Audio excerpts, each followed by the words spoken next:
Y bueno, vamos ya a presentar la tercera mesa que tiene por título Buenas prácticas y humanización en enfermedades raras. En este sentido, quiero trasladar un mensaje, ¿no?, que yo creo que todo el movimiento asociativo tiene muy presente, y es la importancia de que la humanización esté muy presente en nuestro sistema nacional de salud. Tenemos que ser capaces de situar al paciente en el centro del sistema sanitario y, sobre todo, fomentar la participación activa del mismo. Vamos a tener, en este caso, la oportunidad de moderar esta mesa por una persona que tiene la responsabilidad de coordinar toda el área de humanización y atención al paciente en la Comunidad de Madrid. Es Alberto Tomé, director general de humanización y atención al paciente de la Consejería de la Comunidad de Madrid. Pues quiero agradecerle a Alberto pues, su compromiso para poder hoy estar acompañando a DGN y poder moderar esta interesante mesa, en donde tendremos la oportunidad también de contar, en primer lugar, pues con Inmaculada Barceló, directora general de Asistencia Sanitaria de la Comunidad Autónoma de la Región de Murcia, sobre todo para poner en valor la escucha del paciente. Bueno, pues gracias también a todos por asumir este reto. Alberto, ya tengo la oportunidad de verte. Pues gracias, me consta la cercanía que tenemos, no solo apoyando hoy este congreso que organiza DGN, sino he tenido la oportunidad de trabajar de manera conjunta a través de la Federación Española de Enfermedades Raras, FEDER. Me consta tu gran apuesta decidida por la humanización en una comunidad como es Madrid, y lo que tengo es que aprovechar este foro hoy, que en la actualidad pues estamos más de 450 personas conectadas en esta tercera mesa, pues para agradecerte ese trabajo y el impulso que has potenciado a la humanización en el sistema madrileño. Pues muchas gracias. Alberto, tienes la palabra para coordinar esta tercera mesa del Congreso Internacional de Enfermedades Raras y última de esta tarde.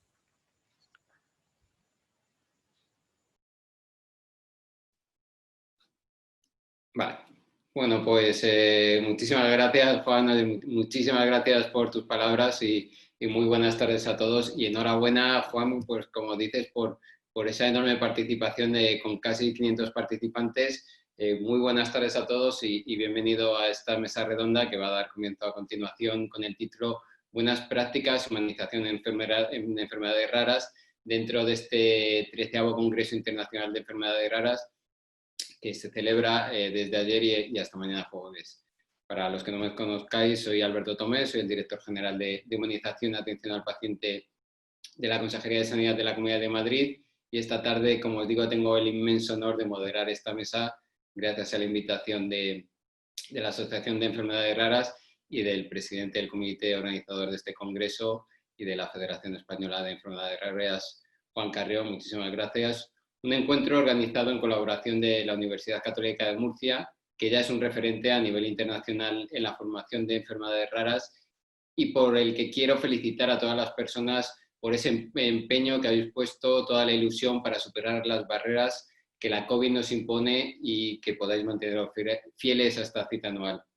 De manera que os doy las gracias doblemente. Como os digo, es un honor, un privilegio moderar esta mesa de buenas prácticas y humanización en enfermedades raras, porque nos acompañan además 3 personas, grandes conocedoras del mundo de las enfermedades raras, tanto desde el ámbito de las administraciones como además también, y muy importante, de las asociaciones de pacientes, con una amplia experiencia y también con mucho conocimiento, y sin duda vamos a aprender muchísimo. Os la voy a presentar. Ellas son Inmaculada Barceló, directora general de Asistencia Sanitaria de la Comunidad Autónoma de la Región de Murcia.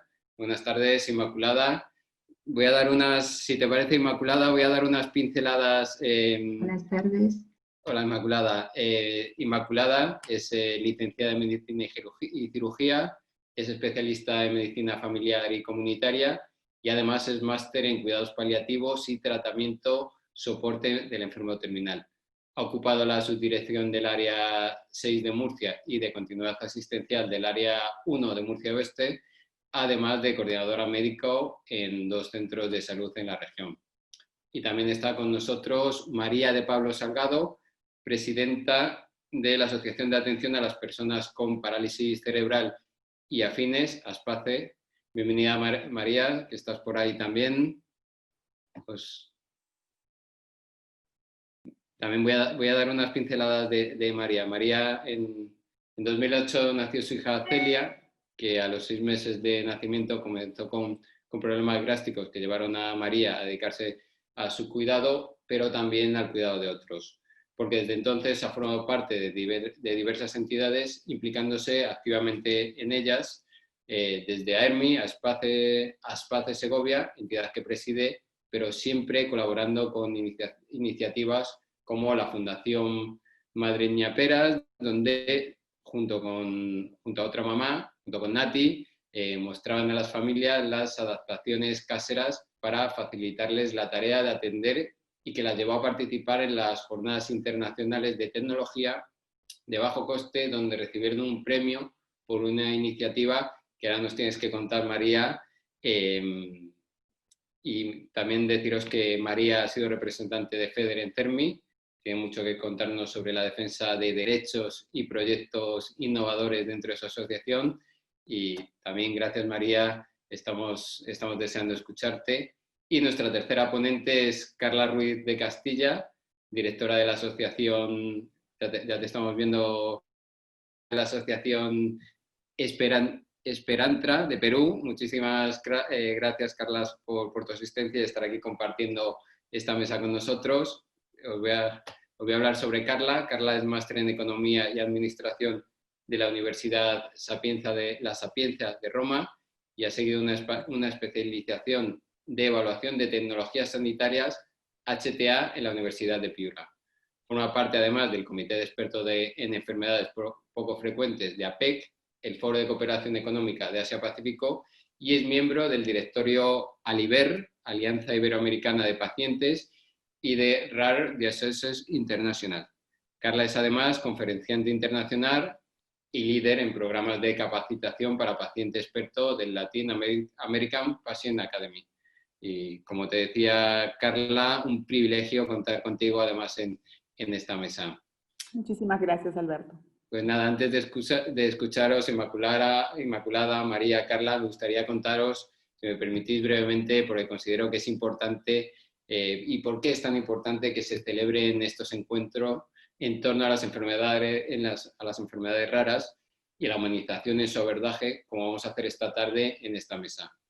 Y también por qué desde la Dirección General de Humanización y Atención al Paciente de la Comunidad de Madrid, como bien nos decía el presidente Juan, hemos puesto en el centro de nuestra atención a las personas, que es nuestro gran valor, y sobre todo a aquellas personas que padecen algún tipo de enfermedades raras y, por supuesto, también a sus familias. Sería largo detallar, y no os voy a detallar todo lo que estamos haciendo desde la Consejería de Sanidad, precisamente por entender que las personas son nuestro principal valor, nuestra razón de ser, y que ser pocas no les resta derechos. Sirva como ejemplo la creación, ya en 2016, del Plan Mejora de la Atención Sanitaria a Personas con Enfermedades Poco Frecuentes. También, como bien sabéis, el Observatorio de Enfermedades Poco Frecuentes, en el que entidades, como os comentaba Juan, FEDER, son actores indispensables, o la Estrategia Regional de Terapias Avanzadas para garantizar el acceso a estos medicamentos. Y también, por supuesto, desde la investigación. Un total de 352 ensayos clínicos sobre enfermedades raras y 120 proyectos de investigación en centros dependientes de la Consejería de Sanidad. Un compromiso que completamos con un ambicioso programa formativo dirigido a los profesionales que han nacido de grupos de trabajo en los que han participado 46 asociaciones de pacientes, con la participación también de las asociaciones en el Registro Autonómico de Enfermedades Raras, en el que ya tenemos registrados, con datos actualizados, más de 380.000 historiales. Y como yo siempre digo, que detrás de cada historial hay una historia con nombre y apellido, con sus circunstancias laborales, personales, familiares y sociales. Y también con el esfuerzo que estamos realizando en la designación de unidades de referencia para que estén conectadas a nivel europeo obviamente con las redes europeas. Y con nuestra apuesta, también como bien sabéis, por impulsar la última tecnología en el diagnóstico genómico. Y todo ello porque nos sentimos comprometidos, como no puede ser de otra manera, con los pacientes y sus familias de manera integral y no solo, como os comento, desde el ámbito sanitario, también abordándolo desde el ámbito social en toda su magnitud. Y de ahí que desde la Escuela Madrileña de Salud hayamos puesto todo nuestro empeño en reforzar la formación e información dirigida a las personas que cuidan. Pero todas estas iniciativas, que son importantes para nosotros, no son suficientes porque entendemos que siempre podemos conseguir más.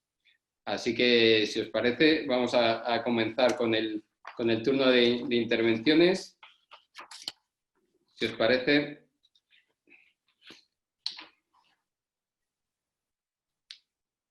Inmaculada, te he presentado la primera. Si te parece, empezamos contigo y me gustaría que, por favor, nos contaras cómo está siendo vuestra experiencia en la escucha del paciente. ¿Para quiénes está siguiendo esta mesa? Que creo que es fundamental dar a conocer el extraordinario trabajo que estáis realizando en Murcia. Inmaculada.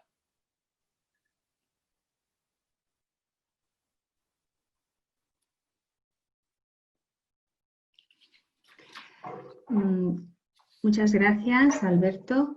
En primer lugar, quiero agradecer, perdonad que ponga la presentación. Quiero agradecer a la organización del Congreso Internacional de Enfermedades Raras, a DEGENES y a la Universidad Católica de Murcia, de la región de Murcia, el habernos permitido, en nombre de la Consejería de Salud y del Servicio Murciano de Salud, el permitirnos participar en mi nombre, en nombre de la Dirección General de Asistencia Sanitaria. También quiero felicitar a la organización por traer a este congreso esta mesa de buenas prácticas, felicitar, Alberto, todo lo que estáis haciendo en la Comunidad de Madrid y sobre todo por traer este tema, que para mí es un tema fundamental en la relación con el paciente, que explica lo que estabas comentando, cómo podemos poner al paciente en el centro, y es escuchándolo directamente. Por lo tanto, mi exposición va en relación a la escucha, pero a una escucha profesional que tiene resultados, y ahora os lo explicaré. Saber escuchar, qué difícil, ¿no?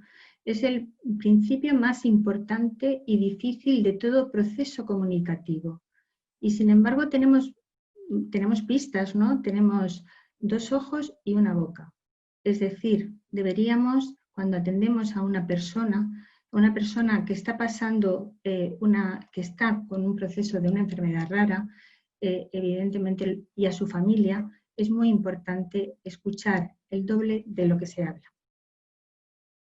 Actualmente, cuando hablamos de comunicación en atención sanitaria, es importante no solamente el conocimiento científico-técnico que se le presupone a los profesionales de la salud, sino también es importante su atención integral a las personas con los aspectos relacionales, vivenciales, con las habilidades de comunicación y que sepan practicar esta escucha profesional, que es la escucha activa.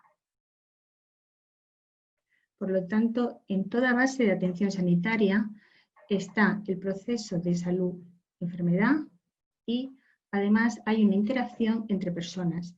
Es una interacción entre el paciente, su familia y el profesional sanitario que le está atendiendo.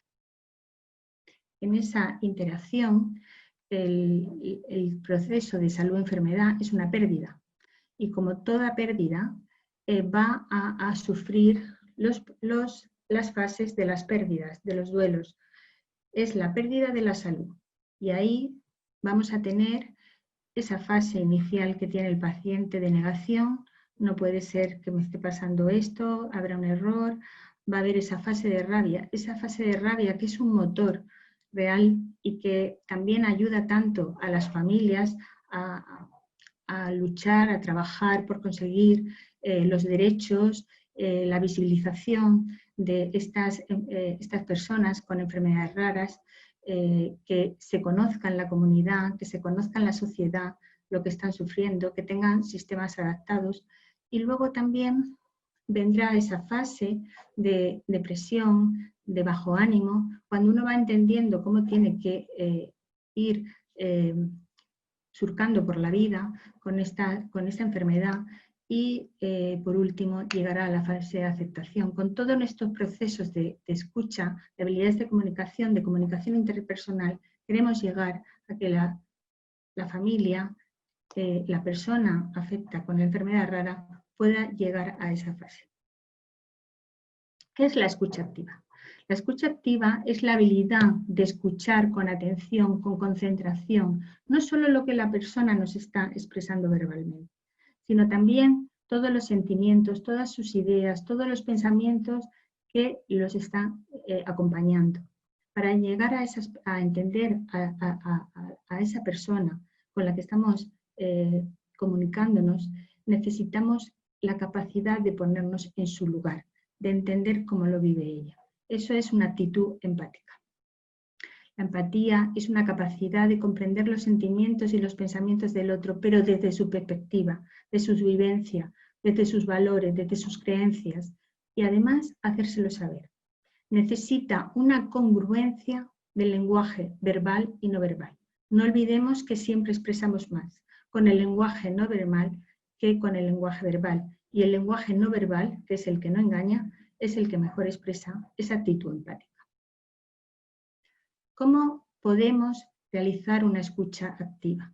Pues tenemos elementos facilitadores.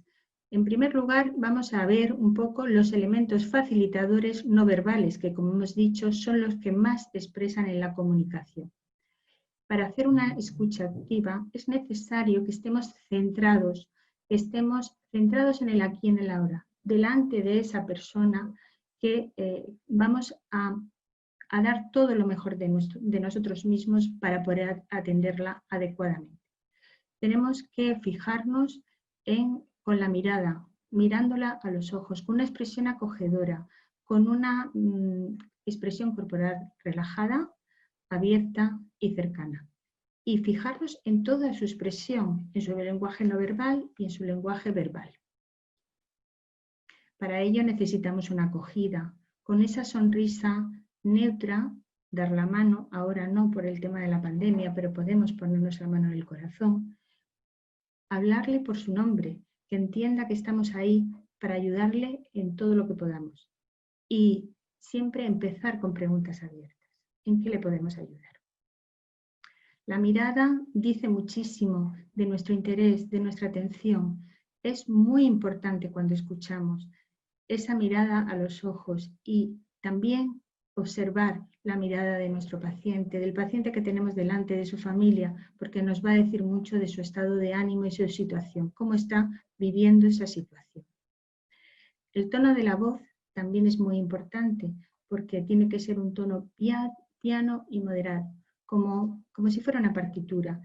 Si hablamos deprisa, le estamos indicando a nuestro paciente que tenemos prisa, que no podemos atenderle, y es importante ese tono que también va a ayudar a acompañar en todo el proceso de evolución en su enfermedad. El silencio, qué importante. El silencio es escuchar con la mirada. Sostener el silencio es sostener la emoción que el paciente nos comparte. Y es muy importante que sepamos contener esas emociones. En definitiva, tenemos una serie de herramientas, como he dicho, no verbales, y también tenemos herramientas verbales. Esas herramientas verbales sería en la comunicación, en primer lugar, esa pregunta abierta, también parafrasear, repetir, para que el paciente pueda continuar la expresión, asentir con la mirada e ir diciendo entiendo. También es importante clarificar, creo que he entendido que me quieres explicar. Y por último, también ayudar con un resumen que nos ayuda a cerrar y comprender si el paciente ha entendido. El lenguaje que tenemos que utilizar es un lenguaje bidireccional. La posición del conocimiento es bidireccional, no estamos en la posición. Nosotros conocemos probablemente, y en las enfermedades raras no todos los profesionales, tenemos el conocimiento científico-técnico, pero la persona que vive con una enfermedad rara tiene el conocimiento de vivir con ella, su familia lo mismo, el cuidador, ellos son los que tienen el conocimiento vivencial. Y el lenguaje debe ser también asertivo. Asertivo significa un lenguaje claro, adaptado a la persona, diciendo aquello que puede sostener, sencillo, no vocablos técnicos, y también que sea un lenguaje que no dañe a la persona. En definitiva, estoy hablando de una comunicación empática que va a ir adaptada al ritmo de las entrevistas y las necesidades del paciente cuando el paciente lo necesite. ¿Qué no hacer? Pues lógicamente, si queremos hacer una escucha activa, lo primero que tenemos que evitar son las interrupciones. El paciente tiene que entender que estamos centrados en ellos y en su familia. Evitar las interrupciones, dejar el ordenador, descolgar el teléfono, por supuesto no entrar en juicios de valor. Cada uno puede tener el nivel de creencias que quiera tener, el nivel de valores que quiera tener. No precipitarnos ofreciendo ayuda o soluciones prematuras, siendo claros, no quitar valor a los sentimientos que tienen las personas, no contar nuestros propios problemas o minimizarlos y no contraargumentar. Nuestro objetivo es la atención de la persona en todas sus esferas, en la esfera física con el síntoma y los signos, en la esfera psíquica con la expresión de las emociones y en la esfera familiar y social, cómo se relaciona, los problemas que tiene a nivel laboral, los problemas que tiene la escuela los niños, etc. Y por último, hemos dicho que las personas que tienen una enfermedad rara es una enfermedad crónica que a veces es evolutiva y a menudo discapacitante. Con lo cual, también a veces, al ir acompañándolos con el equipo multidisciplinar que le atiende, tanto en el equipo de atención primaria más cercano al paciente, como ese equipo multidisciplinar que a nivel especializado hospitalario, tenemos a lo largo de toda la vida que atenderle.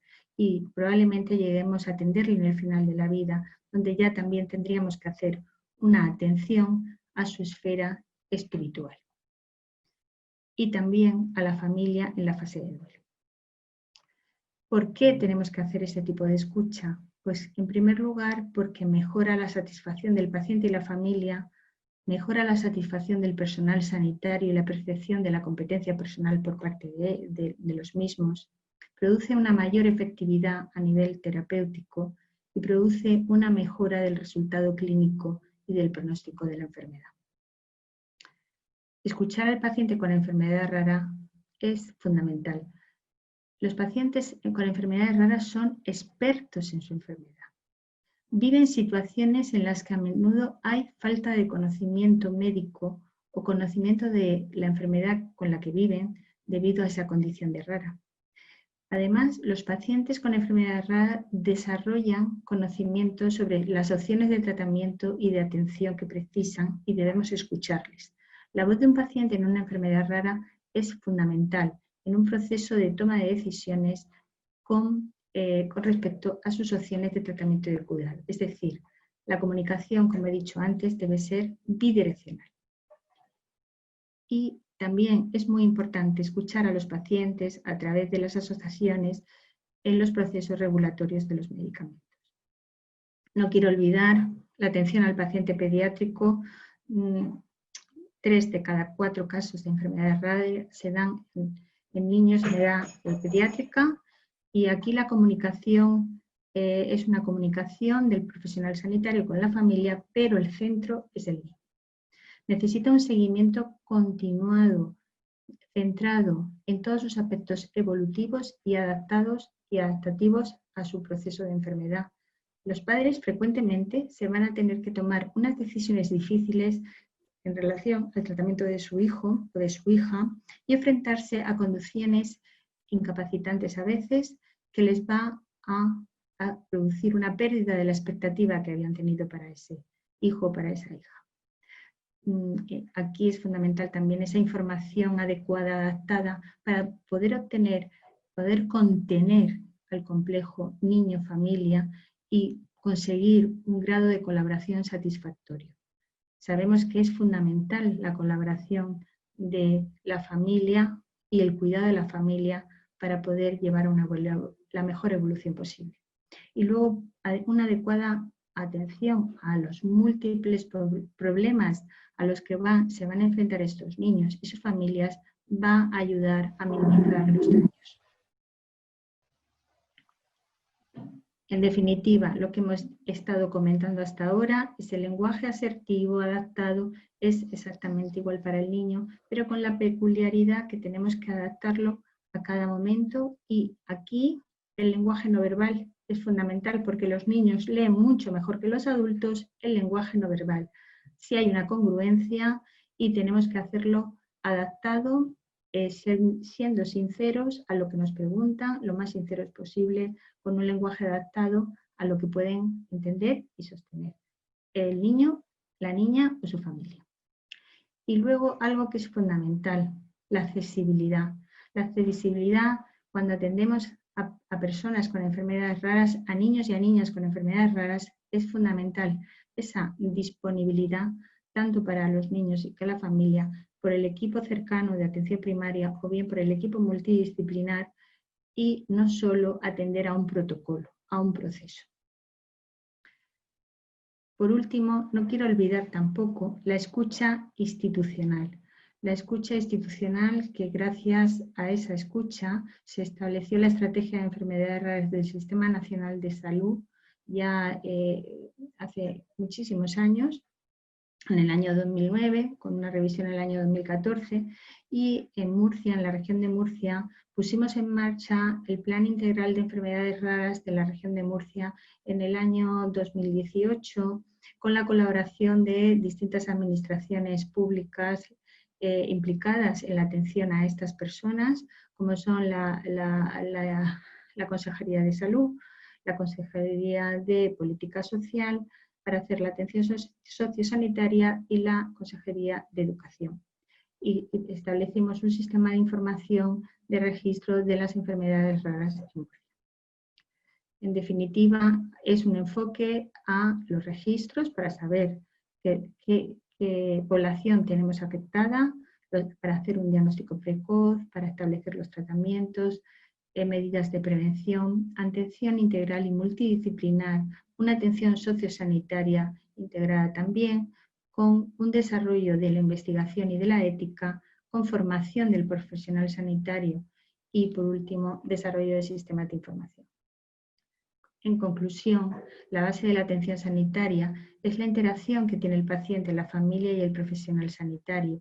Por lo tanto, los profesionales sanitarios debemos escuchar en las tres esferas, tener una actitud empática, adquirir y aprender y tener la competencia de la escucha activa, y la escucha activa mejora el resultado clínico final y pronóstico de la enfermedad. Lo importante no es la cantidad de tiempo que le estamos dedicando al paciente, sino la calidad de la escucha, y 3 minutos de escucha activa son mucho más efectivos que 10. Muchas gracias. Muchísimas gracias, Inmaculada. Qué interesante tu ponencia y qué importante saber escuchar y, como nos has explicado, saber escuchar bien a nuestros pacientes. Vamos a seguir avanzando y, como bien sabéis, tenemos un chat que está habilitado por si queréis hacer unas preguntas a algunos ponentes. Yo ahora se las trasladaré. Vamos a seguir con María de Pablo. María, ¿estás por ahí? Bueno, te quería preguntar, María, desde la Asociación de Atención a las Personas con Parálisis Cerebral y Afines, Aspace de Segovia, que presides. ¿Cómo está siendo vuestra experiencia en cuanto a las buenas prácticas de vuestra asociación y también de las administraciones con las que os relacionáis? María. ¿Dónde está Juan Carrión? Que le voy a dar. A mí como me pones con 2 directores generales de sanidad, por Dios. Bueno, encantado de que puedas participar y escucharte. Va a ser muy enriquecedor, María. Es superior a mis fuerzas. Vamos a ver. Yo solamente soy una madre. Yo pues no sé muy bien, o sea, cómo enfocaros lo que para Juan, que creo que le voy a nombrar el presidente de mi club de fans o algo así, él considera que yo hago como algo extraordinario. Yo me llamo María, mi apellido es Madre de Celia, es una niña muy grave en Segovia, la tratan en el Niño Jesús. Yo, Inmaculada, es fantástica la coordinación, pero cuando vives en una pequeña provincia como Segovia, en el que el hospital general, el hospital que te trata está en Madrid, primaria está en Segovia, cuidados paliativos teóricamente te lo tienen que dar en Madrid, pero en Segovia no hay, Castilla y León no lo tiene implementado, la teoría y el papel lo soporta todo. Pero la realidad de España con todas las comunidades autónomas, esto es, chicos, yo os lo digo a los dos, que sois directores generales de sanidad de distintas comunidades autónomas, esto es un santo desastre para las familias. Mi hija es uno de esos niños muy graves. Yo me encontré en una situación en la que, bueno, pues mi hija me adoptaron como animal de compañía en AEDMI porque seguimos sin diagnóstico. Y bueno, pues entré en AEDMI, la Asociación de Enfermedades de Patologías Mitocondriales. Pero cuando llegué a Segovia, en Segovia las asociaciones de enfermedades raras nacionales, que principalmente se dedican a lo que se tienen que dedicar, que es a la investigación, cuando llegué a Segovia yo no tenía apoyos en Segovia ni AEDMI me los podía dar. Entonces también me adoptaron como animal de compañía en Aspace Segovia. Soy, bueno, pues un poco huracán y entonces al final, al cabo de los 2 años, decidí presentarme como presidenta de Aspace Segovia.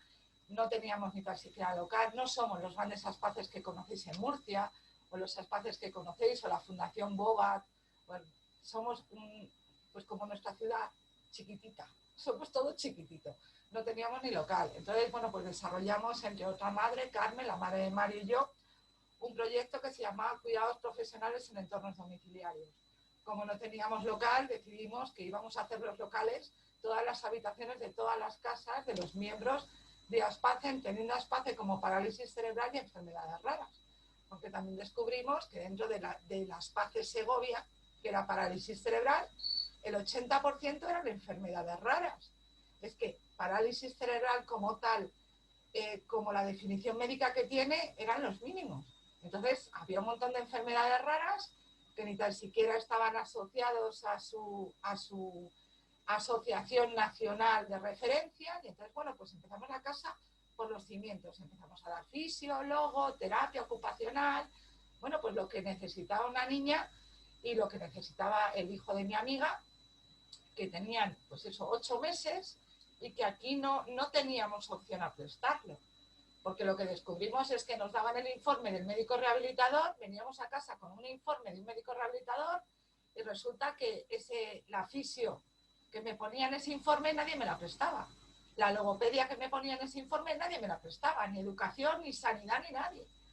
Entonces lo que me ponía en el informe del médico rehabilitador era lo que yo tenía que pagar por privado.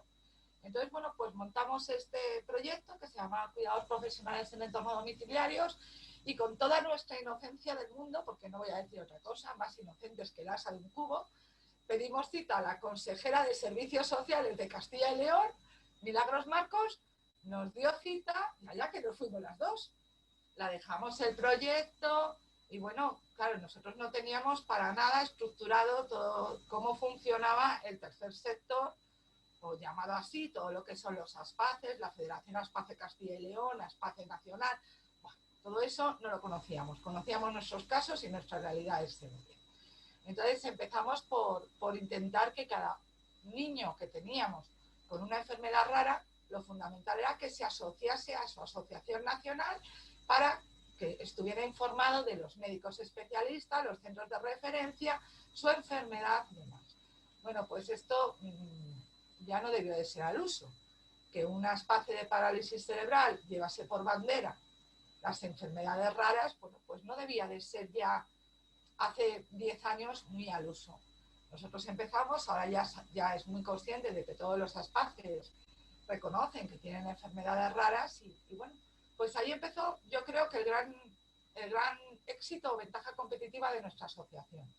Yo por un lado tenía una ventaja, o sea, tenía una unión directa con la Asociación de Enfermos de Patologías Mitocondriales, que es nacional, con lo cual tengo madres por toda España, y eso es un centro de información brutal, porque sé lo que se está haciendo en cada una de las comunidades autónomas, hasta el punto que estoy metida en grupos de WhatsApp de cuidados paliativos pediátricos del Hospital Virgen del Rocío con un montón de madres de allí, pero claro, tengo información completamente fluida de lo que se está haciendo por otros lados. Luego la Fundación Ana Carolina Díez Mau, que bueno, es un respaldo de mitocondriales para todo, que también trabaja con nosotros. Y eso fue a nivel nacional. Luego, a nivel autonómico, hemos establecido, cuando fui coordinadora de FEDER de Castilla y León, establecí alianzas con todas las asociaciones de enfermedades raras que había en Castilla y León, pero sobre todo establecí una alianza con una asociación que se llama Ayuda a la Dependencia de Enfermedades Raras de Castilla y León, que ellos exclusivamente se dedican a la pelea de derechos. O sea, son tremendas. Y desde aquí, vamos, las doy las gracias 1.000.000 de veces y 1.000.000 de besos, porque son tremendas. Entonces, bueno, también me uní a PREDIF Castilla y León, y bueno, pues eso también me ha traído otra serie de ventajas por otro lado. Y luego a nivel municipal establecí alianzas con Autismo Segovia y con Down Segovia. Entonces, eso es lo principal que creo que es fundamental. Establecer alianzas desde una asociación tan pequeña como Segovia con otras a nivel nacional, otras a nivel autonómico y otras a nivel local. Creo que la mayor ventaja también que hemos tenido, o sea, hay dos cosas que es fundamentales. Establecer alianzas en función de cómo está organizado el Estado español, nacional, autonómico y local, y luego saberte muy bien qué competencias corresponden a cada uno de los niveles. Qué competencias son nacionales, qué competencias son autonómicas y qué competencias son locales. Tú no puedes ir a la alcaldesa de tu pueblo, a la alcaldesa de tu ciudad, a pedirle algo que no tiene competencia para hacerlo. Ella te escucha, te dice, sí, sí, tienes toda la razón del mundo, pero no hace nada. Entonces, al final, tú como asociación te quedas desinflado. Entonces, hay que establecer muy claramente de lo que estás pidiendo, a quién se lo tienes que pedir. A la competencia, ¿es ámbito nacional, es ámbito autonómico o es ámbito local? Con esas dos cosas, es establecer alianzas con otras asociaciones y sabiendo lo que pides, a quién se lo tienes que pedir, creo que son todas las claves del intento de éxito que Juan me atribuye. Y no me lo debería atribuir a mí, porque detrás de mí hay muchísima gente, tanto a nivel autonómico como a nivel local como a nivel nacional, muchísima gente. Entonces, bueno, yo sobre todo me he dedicado principalmente a llamar a puertas de casi todos los políticos a los que me han dado pie, pero vamos, Alberto, ya te llamaré, ya te llamaré. Y bueno, pues sí que es cierto que somos una fábrica de ideas. Somos principalmente, yo siempre digo que no tenemos ladrillos y no tenemos mucho dinero, pero somos millonarios en ilusión y en ideas. Entonces, bueno, empezamos hace 10 años aproximadamente, que es cuando Juan oyó hablar de mí, con una de las madres de la Asociación de Patologías Mitocondriales, que es Nati, la madre de John, que vive en el País Vasco, con la historia de los columpios, a reivindicar columpios accesibles y columpios para niños con discapacidad. Montamos una página de Facebook y yo no sé a cuántas comunidades autónomas les hemos hecho escrito a las madres para que lo presenten. Bueno, al final se ha convertido en un movimiento nacional la reivindicación de los columpios para niños con discapacidad cognitiva, con discapacidad física, y la verdad es que, bueno, pues es un orgullo ir a cualquier ciudad y encontrarte que existen ya parques adaptados y que ya pues son comunes. Pero claro, esto cuando pedimos el primero de Castilla y León se puso aquí en Segovia, cuando empezamos a pedirlo nos decían, bueno, a ver, y nosotros, la Declaración de Derechos Humanos de los Niños dice, bueno, pues estuvimos dando mucha guerra por ese lado. Luego, pues en Castilla y León conseguimos, a través de relaciones con el antiguo consejero de Sanidad, Antonio María Sáez Aguado, un tío que era muy, muy accesible, y sobre todo porque ya cuando nos conocía, como siempre me han dicho, mi principal don es la constancia, y ya tenía claro que si empezaba con una historia, iba a continuar con la historia, pues al final ya te daban pie a escucharte directamente porque sabían que iba a seguir detrás. Junto con Ayuda a la Dependencia, la asociación que os digo de Peleonas de Valladolid, bueno, pues, y siendo coordinadora de FEDER, planteamos el Plan Estratégico de Enfermedades Raras de Castilla y León. De ese plan estratégico se desarrolló únicamente la unidad de diagnóstico genético en Salamanca, y digo únicamente, que fue todo un gran logro, unido también a otra asociación de FEDER, que era la Asociación de Enfermedades Raras de Castilla y León, que es otra asociación que pertenecía a FEDER, y junto con esas tres asociaciones, bueno, pues tiramos para adelante. Lo que hablabas de bajo coste es que, bueno, Nati, la madre del País Vasco, mira que vivimos lejos y mira que estamos juntas, pues empezamos a darle vueltas a la cabeza. Las dos cosemos, las dos andamos siempre con que lo que nos venden las ortopedias tenía un precio inasumible, y bueno, pues empezamos a hacer apaños caseros hasta el punto que al final nos acabamos poniendo nombre y nos pusimos de nombre las madres ñaperas, de ñapas. Y bueno, pues yo vivo en un clima muy frío y Nati vive en un clima también muy húmedo. Y al final, bueno, pues adaptamos los sacos de dormir de montaña, los adaptamos a las sillas de ruedas para que nuestros hijos, cuando fuesen creciendo, tuvieran sacos de dormir. En una de las jornadas que celebrábamos en el CRER de Burgos, a través de la Fundación Ana Carolina Díez Mau, nos convenció para que hiciéramos una exposición así muy de andar por casa de todas las ñapas que teníamos hechas, y al final descubrimos que teníamos más de 40 paños entre las dos.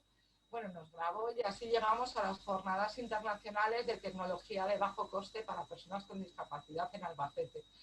Y bueno, pues allí nos dieron un premio a nuestros sacos adaptados.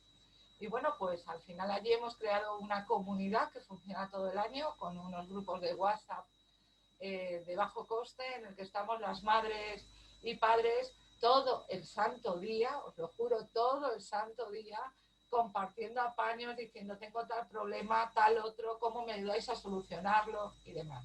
Y bueno, pues al final se ha creado una relación entre madres que están en distintas comunidades autónomas, en distintas asociaciones, y que al final lo que vamos compartiendo son conocimientos, proyectos que hacen en una comunidad autónoma que en otra no se hace. Entonces, bueno, tú al final vas generando ideas, vas cogiendo ideas de un montón de sitios y vas generando ideas. Entonces, bueno, eso es lo de las formas de bajo coste. O sea, hemos conseguido, nos metimos con FEDIF Castilla y León en implantar los asistentes personales de la ley de dependencia en menores de edad, y en menores de edad gravemente afectados. Y bueno, pues mi hija fue la primera que se la reconoció en Castilla y León con un 100% de discapacidad, un asistente personal. Y bueno, pues ahí estamos lidiando con los asistentes personales para los menores de edad, y eso lo conseguimos con una unión con Predif Castilla y León, o sea, Aspace Segovia, muy chiquitita, pero con muchos dedos. Es lo que digo, o sea, en la unión radica la fuerza y el compartir ideas. Luego, bueno, pues en Segovia también montamos toda una línea de defensa de los cuidados paliativos pediátricos, pero creo que lo innovador de los cuidados paliativos pediátricos que planteamos o que vivimos en Segovia es que en la mesa de desarrollo del plan de cuidados paliativos pediátricos, por primera vez había un paciente sentado. Bueno, un paciente no, una madre de un paciente, esa era yo. Entonces, lo que se ha hecho era algo parecido a lo que hay en Murcia, en el que hay una colaboración entre las entidades del tercer sector y el hospital. Y bueno, pues no solo eso, incluimos también dentro de cuidados paliativos pediátricos lo que era todo lo apoyo educativo para niños que están en procesos oncológicos, para ayudarles a que no perdieran su curso. metimos el asistente personal para que no ganasen en dependencia de los padres o los padres dependencia del propio niño. Y bueno, pues metimos algunas características que posiblemente nosotros como padres lo valorábamos, pero que desde el sistema sanitario y el sistema público nunca se habían tenido en cuenta. Entonces, bueno, ahí también primó mucho bueno, pues la parte del paciente. Luego, por ejemplo, con Fundación Carrefour les presentamos un proyecto que era el banco de préstamos de material ortoprotésico, porque los niños crecen y el material ortoprotésico se te va quedando en el trastero. Entonces, bueno, pues presentamos el banco de préstamo de material ortoprotésico y al final Fundación Carrefour decidió hacerlo extensivo, no solo a Aspaces Segovia, sino absolutamente a todos los Aspaces de España y también a todas las entidades de FEDE que quisieron acceder. Y bueno, pues las mayores novedades de este año, nosotros llevamos ya 2 años persiguiendo a los políticos. Por eso te digo, Alberto, que te has librado, persiguiendo a los políticos con una pancarta que pedíamos una tarjeta sanitaria para los menores de edad con enfermedad grave, enfermedad rara o discapacidad. Una tarjeta sanitaria que fuera independiente de la tarjeta sanitaria de los padres, en el que estos niños tuvieran su propio número. No es algo innovador, porque esto existe en Italia y existe en otros países europeos, y nosotros lo pedíamos para España. ¿Por qué? Porque en la parte de mitocondriales, yo lo sufrí en carnes propias, descubrí que mitocondriales, un día me puse a echar cuentas y estaba pagando en la farmacia aproximadamente 500 euros al mes en medicación para mi hija. Dentro de esa medicación hay parte que entra por la seguridad social y parte que no entra. Pero bueno, todavía no hemos conseguido que el ubiquinol lo apruebe la Agencia Española del Medicamento. Consiguió un ministro de Sanidad que nos lo aprobase en la Agencia Europea, pero la Agencia Española del Medicamento todavía no nos lo ha aprobado.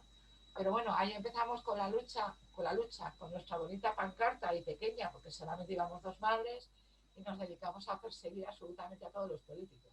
A Rivera, el día que inauguró la campaña en un pueblo de Segovia, en Pedraza, allí estábamos a las 2 de la mañana con nuestra pancarta, a Pablo Casado, a Cuca Gamorra, a todos los que vienen. O sea, a Pedro Sánchez, a la vicepresidenta, absolutamente a todos. A Adriana Lastra, a todo el mundo que pasa por Segovia. Es raro que no se encuentre con 2 o 3 madres con una pancarta pidiendo la tarjeta sanitaria. Al final, bueno, pues este año en presupuestos generales del Estado no han metido la tarjeta sanitaria, pero bueno, han metido la exención en el copago farmacéutico para las personas con discapacidad.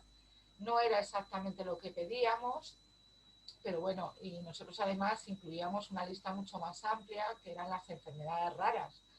Pero es igual, en esta historia de la tarjeta sanitaria nosotros hacíamos en Segovia lo que como madres podíamos hacer, pero cuando tuvimos que ir al Congreso a hablar con el PP, que Nacho Tremiño nos llevó una moción a la Comisión de Sanidad, o cuando fuimos a hablar con Podemos, que también nos llevaron otra moción a la Comisión de Sanidad, que nunca llegaron a ver la luz, pues estuvo allí con nosotros Justo de FEDER, estuvo con nosotros Javier, el presidente de la Fundación Ana Carolina Díaz Mahón, y estuvo con nosotros AEMI. Es lo que os digo, en función de las competencias y la puerta a la que llamo, pues voy acompañada de unas asociaciones o voy acompañada de otras. Esa es principalmente la que más está ahora mismo en boga. Y la novedad de este año ha sido que, bueno, cuando empezamos con el COVID, yo igualé el COVID a una enfermedad rara. Intenté explicar que enfrentarte a lo desconocido, algo que no tiene tratamiento, algo de que no se sabe nada, algo que te lleva a la vida, que era algo parecido a una enfermedad rara. Entonces, bueno, pues a partir de ahí, como yo creo que como ya estábamos acostumbrados a vivir en esa situación y con una enfermedad rara encima, pues fuimos capaces de generar ideas. Junto con una empresa de Segovia, Mundo Laboral, y junto a otro coordinador que está en la Diputación de Segovia, José María Bravo, pues montamos una cosa que se llamó el Batallón de Costura. El Batallón de Costura conseguimos juntar a más de 1.500 personas en Segovia con una máquina de coser para hacer 140.000 mascarillas y 135.000 batas cuando no había absolutamente nada. Nada, suministramos al Hospital General de Segovia, suministramos al 12 de octubre, al servicio de urgencias, no me acuerdo ya ni cuántas dimos al SAMUR de Madrid cuando vino al rescate de Segovia, dimos a las residencias de ancianos, dimos a casi todos los espacios de Castilla y León y dimos a casi todas las entidades sociales que nos lo pidieron, más a mayores garantizamos el suministro y la apertura de mascarillas a todas las farmacias y bienes de primera necesidad en Segovia capital y provincia. Pero ya os digo, esto ahora pues parece normal, pero es que era cuando no había nada. Y solamente os digo eso, dos cosas muy claras. Lo que hay que saber es qué se pide, a quién hay que pedirlo, si es nacional, autonómico y local, y sobre todo generar alianzas con otras entidades. Con otras entidades, tanto a nivel nacional, a nivel autonómico, como a nivel local. Y que no soy yo, que somos muchos. Yo soy la cara, pero somos muchos. Y bueno, desde aquí dar las gracias a Juan y por apostar siempre conmigo, por cogerme siempre el teléfono, que llevamos 10 años de muchas guerras y creo que él tenía que estar aquí para decirme, ¿te acuerdas? ¿Y te acuerdas? ¿Y te acuerdas cuando me llamaste? Porque bueno, han sido 10 años muy, muy intensos, tanto con Juan como con Alba. Y poco más os puedo María, pues, María, muchísimas gracias por tu testimonio y decirte que no sois pequeños, sois muy grandes. La verdad que a tu lado el que se siente pequeño soy yo, de verdad. Muchísimas gracias por tu testimonio, muchísimas gracias además porque creo que hablas en nombre de todas esas madres que hacéis un trabajo fundamental con vuestros hijos. Tenemos que dar las gracias, por supuesto, a las familias por ese trabajo incesante que hacéis y que es fundamental. También comentarte, nosotros en la Comunidad de Madrid tenemos convenio con ASPACE y llevamos una línea conjunta de trabajo y trabajamos además en formación de profesionales para que comprendan en primera persona el impacto que tiene la parálisis cerebral y comentarte también que las familias colaboran en estas sesiones formativas y les apoyamos en las tareas de concienciación social. Así que, María, muchísimas gracias por tu testimonio y muchísimas gracias por la gran labor que hacéis y, sobre todo, muchísimas gracias a las familias. Y desde aquí quiero hacer un reconocimiento público a todas esas familias por el esfuerzo, por la constancia esa que nos estabas transmitiendo y por estar ahí siempre empujando. Muchas gracias, María. Nada, muchas gracias a vosotros y sobre todo lo que pido es que por favor, los políticos que nos escuchen, que tenemos mucho que decir y no solo los políticos, los sanitarios, que es que las familias tratan al enfermo, pero es que a las familias también hay que tratarles y a los hermanos de los niños con una enfermedad rara y grave y que no todo cuando hay una enfermedad rara, grave y degenerativa, no todo se basa en la medicina. Es que hay un montón de apoyos que se puede dar a una familia que solamente lo sabe la familia y que los sanitarios no lo saben. Entonces, por favor, que tengan en cuenta que es que yo no quiero que papá Estado me diga lo que yo necesito. Es que yo soy la que sé lo que necesito. Y como yo, un montón de pacientes adultos que hay que escucharles. Es que no me funciona la historia de que papá Estado me diga, no. Que soy yo la que quiero decir, además en mi caso yo quiero decir cómo hacer las cosas, a lo mejor es lo mismo, pero hay que hacerlo de otra manera. Pues como te decía María, aquí desde la Comunidad de Madrid sí que hemos abandonado ese modelo paternalista que dices, y bien lo sabe Juan, que tiene mucha relación con nosotros. Esto es bidireccional, a nosotros nos gusta escucharos, nos gusta establecer esa relación para luego cualquier proyecto que pongamos en marcha siempre tiene que tener la impronta del paciente, de la familia, de los cuidadores para que realmente puedan funcionar. Y por favor, Alberto, yo te voy a pedir... Es que a mí no me pueden poner con dos directores generales.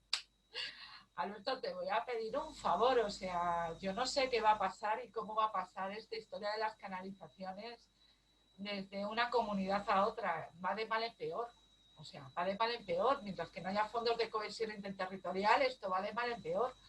Os pido por favor, o sea, por favor, que intentéis asumirnos a los que nos llamáis de provincias, porque si no, yo no sé, os sale la tarjeta única esta que se ha planteado por parte de Ciudadanos, o si no, muchos pacientes nos vamos a tener que empadronar en otra ciudad, aunque sea falso, solamente por mantener la asistencia sanitaria. Y es una realidad muy dura y es un gran drama, ¿eh? Que yo me tenga que saltar la normativa, porque es lo que haría, saltarme la normativa o cometer una ilegalidad por intentar defender y mantener una asistencia sanitaria para mi hija. María, tomamos una nota, como te digo, te escuchamos y lo trasladamos a los órganos competentes, que en esta dirección general no la tenemos, pero no dudes que vamos a trasladar tu propuesta. Muchas gracias. Y haces bien en aprovechar este foro para reivindicar y para que te podamos escuchar. O sea, para eso estamos, obviamente. Pues muchas gracias a todos.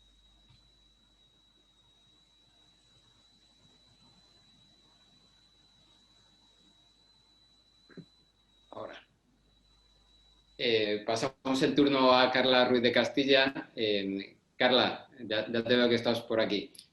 La digitalización puede ser una gran aliada dentro de la atención sanitaria y social, y bueno, al menos así lo estamos viviendo desde la Consejería de Sanidad de la Comunidad de Madrid y sobre todo con motivo de la pandemia. ¿Cómo lo percibís vosotros desde la asociación Esperantra? Carla, ¿cómo está siendo vuestra experiencia desde el ámbito de las enfermedades raras y crónicas? Sí, Alberto, definitivamente la digitalización en salud es tal vez uno de los únicos efectos positivos de la pandemia COVID. En países en vías de desarrollo, yo creo que si no hubiéramos tenido esa gran urgencia de poder utilizar las tecnologías, pues no hubiéramos dado el paso tan grande que hemos dado respecto al uso de la telesalud, al uso de la telemedicina. Nosotros hicimos una encuesta a nuestros pacientes y antes de la pandemia, ningún paciente con enfermedades raras de la base de datos que tenemos había utilizado una teleconsulta. Nunca habían accedido a este servicio.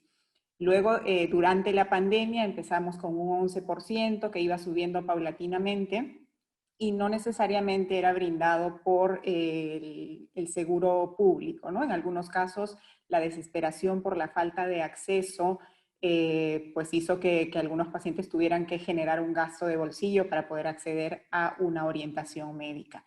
Yo tengo una pequeña presentación un poco para contextualizar todo esto que digo. No sé si pasa por ahí o creo que no. No la logro. Ahí está. Sí, creo que es importante siempre. Sí, creo que siempre es importante saber por qué estamos en esto, ¿no? María ya lo decía, ella es una madre de familia y la gran motivación que tiene es indudable, es admirable. Yo, como María, también soy familiar de una persona que padeció enfermedad rara, mi hermana, y este libro lo escribieron mis padres, que en Perú, en nuestra pequeña comunidad, pues iniciaron una actividad importantísima por los derechos de las personas con discapacidad. Cuando tenemos sociedades con pocos ingresos económicos, normalmente las personas diferentes, bueno, sus familias las tratan de invisibilizar porque no son aceptados, y ahí se ve una fotografía de un niñito que prácticamente estaba ahí tirado pues en un patio trasero, ¿no? Tenía discapacidad y no tenía acceso prácticamente a nada que pudiera hacer que se sienta incluido o su familia. Para entrar un poquito en contexto, en Perú somos 32 millones de habitantes y el 95% de esta población tiene acceso a un seguro universal. Nosotros tenemos en este momento más o menos 20% de pobres y 1 millón de personas en pobreza extrema, esto antes de la pandemia. Definitivamente esto ha subido muchísimo, ¿no? Con el tema de los despidos, con el tema de la crisis económica. Y tenemos una fragmentación en los seguros de salud. Los principales son el seguro integral, que es el seguro subsidiado, y el otro es la seguridad social. Y luego tenemos pequeños otros seguros que pues pueden ser seguros privados, etc. Y tenemos diferentes accesos en cada seguro. Esto lo explico porque no podemos hablar de enfermedades raras en general. Un paciente con una enfermedad rara accederá de manera distinta a su sistema de salud según el seguro que tenga. Y ahí teníamos una diapositiva de la baja que se dio pues, de asegurados. Si bien parecía que teníamos 95% en un momento de la población asegurada, en abril, poco después del inicio de la pandemia aquí en este lado del mundo, tuvo una caída drástica y bueno, parecía que luego subía, pero se ve que la tendencia es a bajar por la falta de empleo cuando se trata de un seguro, cuando es contributivo. En Perú tenemos solo el 8% de las enfermedades raras reconocidas, son 6.172 y nosotros tenemos aún 546 nada más reconocidas.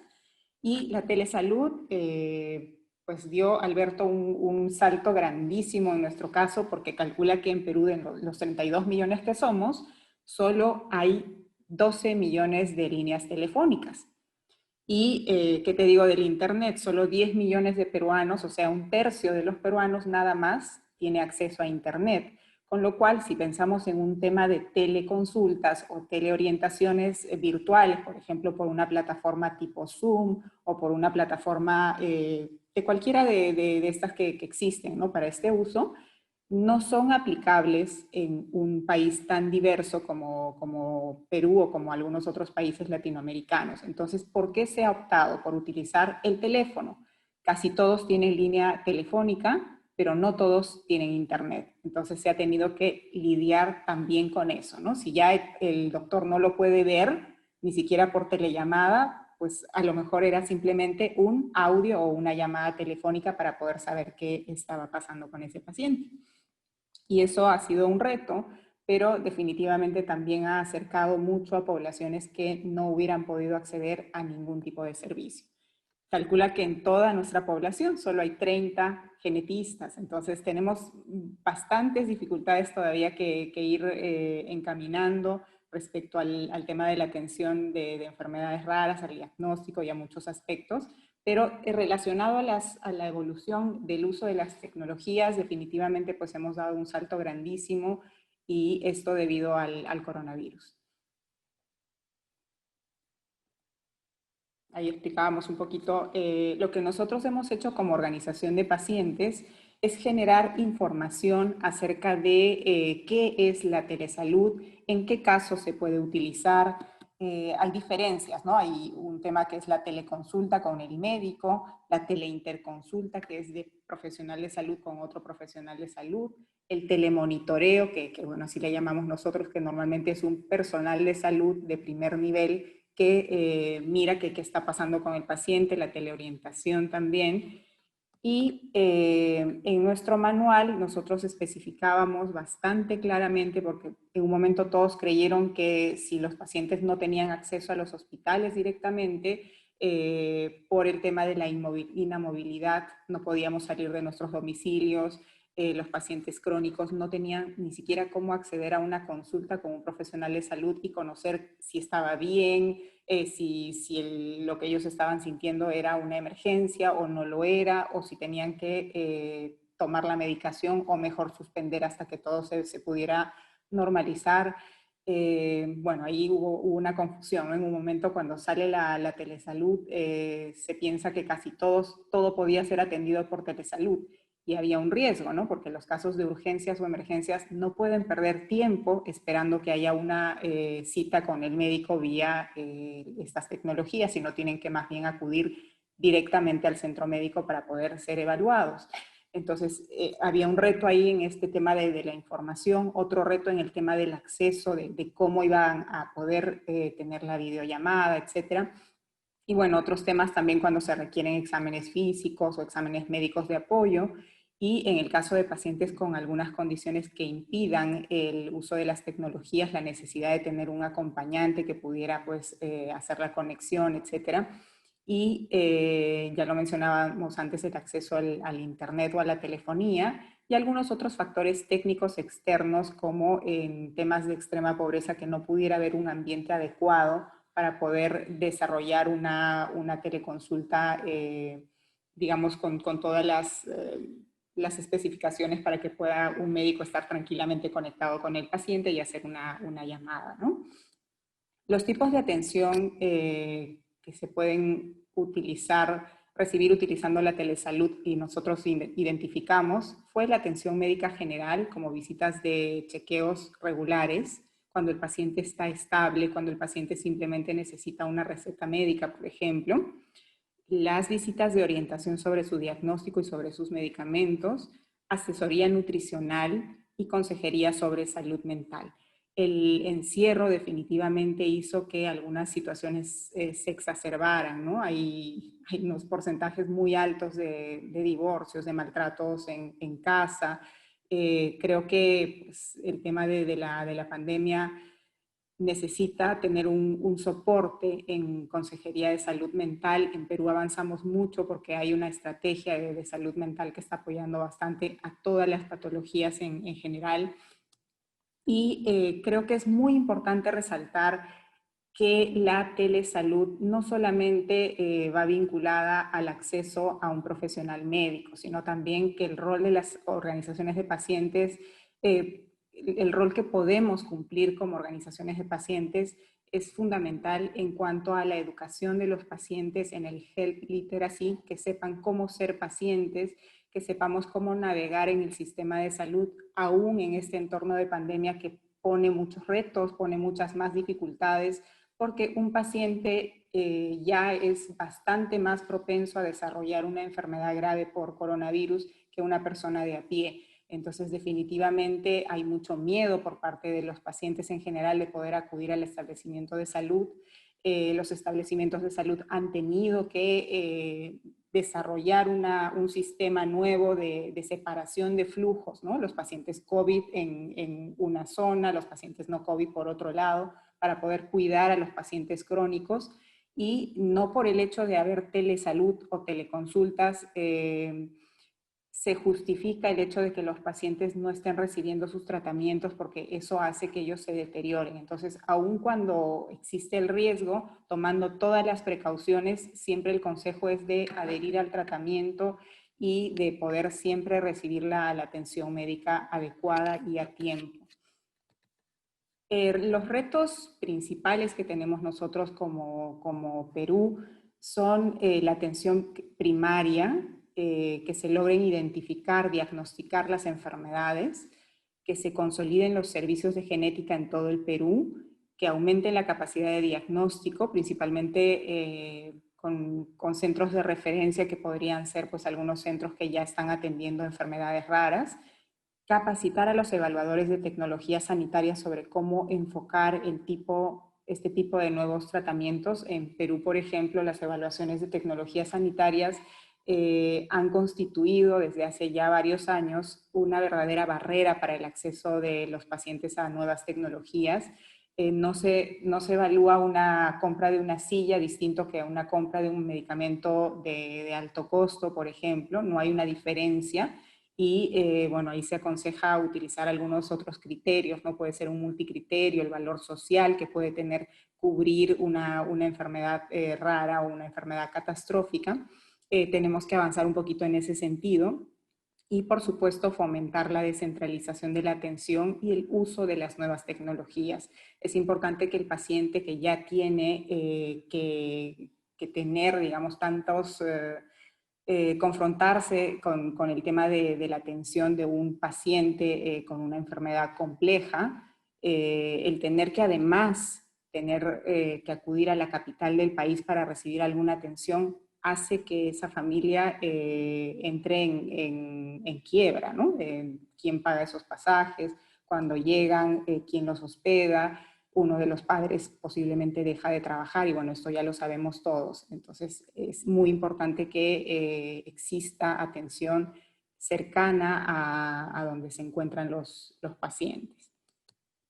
Y finalmente, lo que siempre hemos tratado de rescatar es lo positivo aún en un contexto negativo. El coronavirus definitivamente tuvo un efecto positivo, ya lo dije, tal vez es uno de los pocos que ha podido tener, pero sí, decididamente sin ese impulso y sin esa necesidad, no hubiéramos podido acortar las brechas en el uso de tecnologías. Aún falta que se puedan interconectar y que podamos tener historias clínicas digitalizadas y que no se queden sueltas esas teleconsultas con el médico, por ejemplo, ¿no? Muchos pacientes refieren que sí acceden a una teleconsulta, que sí acceden a que un profesional les pueda dar consejería sobre su estado de salud, pero esa historia clínica de esa atención no la están vinculando aún con el desarrollo, digamos, del tratamiento del paciente. Entonces, tenemos muchos retos todavía en el Big Data, en la consolidación de la información y que estas tecnologías sean una tecnología de apoyo a los pacientes realmente, pero que no se pierda información en ello. Entonces, nuestro consejo siempre es que los pacientes también por su lado sean pacientes activos, pacientes expertos, pacientes participativos, que puedan tener absolutamente todo bajo control, ¿no? Si bien todavía no tenemos este tema de poder correlacionar las consultas, ellos que puedan tener un registro de todo lo que el médico les va diciendo. Y bueno, les quedo muy, muy agradecida por la invitación y por la oportunidad.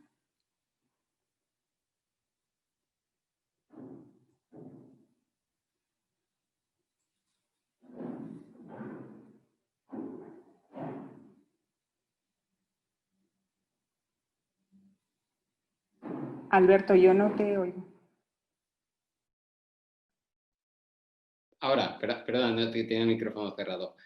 Nada, Carla, te decía que muchísimas gracias por el testimonio que nos has ofrecido y yo me quedo con esa foto, esa realidad que nos has contado, pero sobre todo cómo os habéis sabido adaptaros a esas necesidades, a esa realidad y cómo lo habéis afrontado, pues eso, desde la realidad.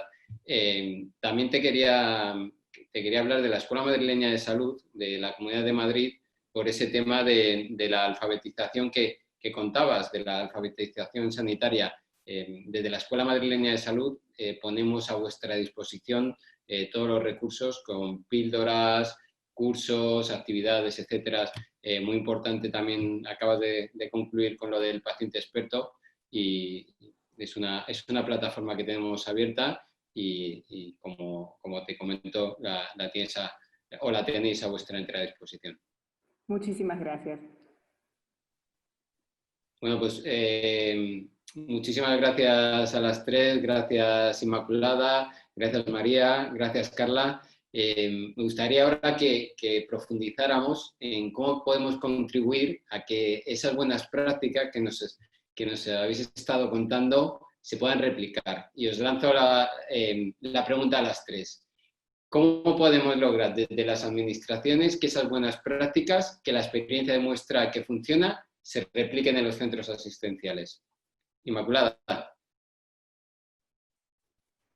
Bueno, evidentemente, como decía Carla, la COVID ha puesto de manifiesto la necesidad de utilización de ciertas tecnologías que nosotros, por ejemplo, algunas de ellas ya las teníamos disponibles y, sin embargo, apenas se estaban usando. Como comentaba, nosotros también tenemos disponible la consulta telemática para los pacientes, que ha sido ahora fundamental. También se ha desarrollado muchísimo la consulta telefónica y también teníamos establecido la interconsulta entre los profesionales, que en el caso de enfermedades raras estaba muy solicitado por esa continuidad asistencial que precisan los pacientes desde atención primaria. Además, este año, antes de que empezara la pandemia, ya habíamos puesto en marcha una interconsulta no presencial de todos los puntos asistenciales de la región con la unidad de genética clínica en la cual eso era también una petición por parte de las asociaciones para disminuir el tiempo de diagnóstico y además con la disponibilidad desde que atención primaria ya pueda pedir el array de tal forma que cuando el paciente llega con las pruebas que determinan desde la unidad de genética clínica se hace una consulta de alto valor diagnóstico. Entonces esto ya lo pusimos. También, como comentaba María, nosotros tenemos disponible una atención de soporte domiciliario para los pacientes que son crónicos, como el paciente que sufre una enfermedad rara y los pacientes paliativos. Tenemos esa unidad de soporte domiciliario que atendemos hasta los 18 años. Y también tenemos un tema de, como sabemos, las enfermedades raras, hay mucha dificultad en la atención por poco conocimiento, entonces lo tenemos identificado en la historia clínica de tal manera que si el paciente acude a urgencias, tiene identificado ese icono de enfermedad rara y además de su diagnóstico se despliega un poco pues las principales características, los medicamentos que debe evitar y qué sería el mejor tratamiento para casos de urgencia.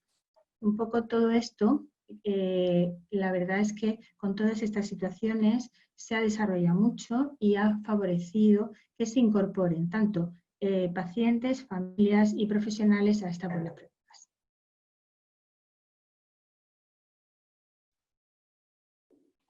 María, no sé si nos quieres comentar algo al respecto. Yo es que no sé cómo replicar lo que nosotros hacemos muy bien a un centro sanitario. Yo quisiera que el centro sanitario me diera fisio, luego terapia ocupacional, todas las terapias sanitarias, que son terapias sanitarias que estamos prestando ahora mismo desde las asociaciones.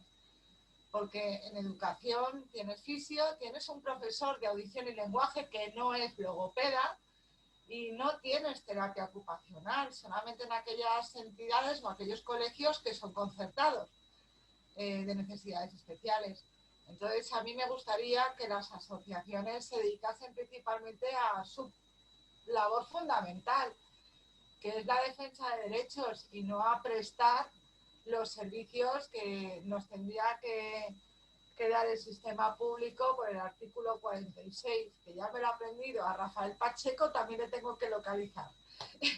pero es lo que te digo, yo no sé, o sea, nosotros lo único que hacemos es, creo, la labor fundamental de las asociaciones, que es estar en la calle, aportar ideas, aportar lo que nosotros necesitamos e intentar trabajar en colaboración con los políticos, tanto los que están en el gobierno como los que están en la oposición. Aquí políticos son todos, entonces nuestra función principal es esa, y no dedicarnos a lo que teníamos que es la actividad principal de casi todas las asociaciones, la investigación en las asociaciones a nivel nacional de enfermedades raras, que esas tenían que estar cubiertas por el sistema público, y todo lo que son las terapias sanitarias que tenían que estar cubiertas por las comunidades autónomas. Entonces, bueno, pues lo único que hacemos de estupendo es aportar ideas y sentarnos con los políticos y estar llamándoles a la puerta hasta que nos lo abren. Ellos dirán, o nos abren la puerta o seguimos, pero poco más. Bueno, para eso estamos, para ir de la mano, como bien sabes, María. Carla, no sé si nos querías aportar algo. Sí, claro, Alberto. Desde la perspectiva de las organizaciones de pacientes, normalmente las organizaciones de pacientes son pacientes que han evolucionado un poquito a querer ayudar y masificar un poco el impacto que uno puede tener como en primera persona, ¿no? Las organizaciones de pacientes, ¿qué pueden hacer? ¿Cómo pueden replicar? ¿Cómo pueden colaborar? Yo creo que lo que más necesita nuestro gobierno, al menos en este lado del mundo, es generación de evidencias para sustentar nuestros pedidos. Acá hablan mucho de que, las enfermedades raras, entonces, ¿cómo me sustentas que realmente son importantes? ¿Por qué tendríamos nosotros como Estado que invertir en enfermedades raras? ¿Y por qué tendríamos que hacerlo en un contexto de COVID donde los recursos son aún más escasos? Entonces tenemos que generar esa evidencia Por ejemplo, en Perú son 160.000 pacientes con cáncer y son cerca de 2 millones de pacientes con enfermedades raras. El título no nos ayuda mucho porque si un administrativo escucha raras, dice, bueno, serán muy poquitas personas. Pero si uno lo ve en el verdadero contexto, pues es un problema de salud pública, son pacientes crónicos que necesitan una atención especial y a nosotros nos ha un buen efecto el tema de la generación de información para poder dar soporte a nuestras acciones de advocacy que María también ha explicado, ¿no? Ella ha podido contactar seguramente a varios niveles de gobierno, poder llevar esa voz de los pacientes a todos los niveles que se tenga que llevar para poder poner en agenda este tema tan importante. Otro tema que considero relevante es la colaboración multisectorial. Ahora nos hemos dado la mano todos. Incluso el gobierno que antes no quería mucho tener que ver con el sector privado, se abrió porque había la necesidad, ¿no?, de poder colaborar todos y poder poner nuestro granito de arena desde donde estemos trabajando. Entonces creo que la sociedad civil, el sector privado, el gobierno y todo aquel que pueda ayudar tiene que hacerlo, ¿no? Todos los interlocutores en conjunto. Y en el caso de países en vía de desarrollo, la asignación de un presupuesto para viabilizar las leyes para atender a las personas con enfermedades raras, la generación de un marco regulatorio es importante, porque son poblaciones altamente vulnerables y en muchos casos los tratamientos son costosos y hay como un estigma del gobierno en sí pues como son raras, no las atiendo todavía o las miro luego. Ahora no es importante, tengo cosas más grandes, ¿no? Entonces hemos encontrado algunos de estos temas que poco a poco vamos posicionando. Pues muchísimas gracias a las tres. Recogemos el guante, que además estamos aquí para eso y por eso es tan importante este foro, querido Juan, para recoger esas expectativas y esas necesidades que nos estáis planteando. Carla, nos hablabas hace un momento del tema de la digitalización y voy a seguir por ahí. Está claro que existen barreras, que existen muros en el tema de la digitalización. Y os lanzo otra vez la pregunta a las tres. ¿Qué barreras creéis que debemos superar? ¿Cómo debemos superar esos muros? ¿Y qué fórmulas consideráis que podríamos utilizar para lograrlo?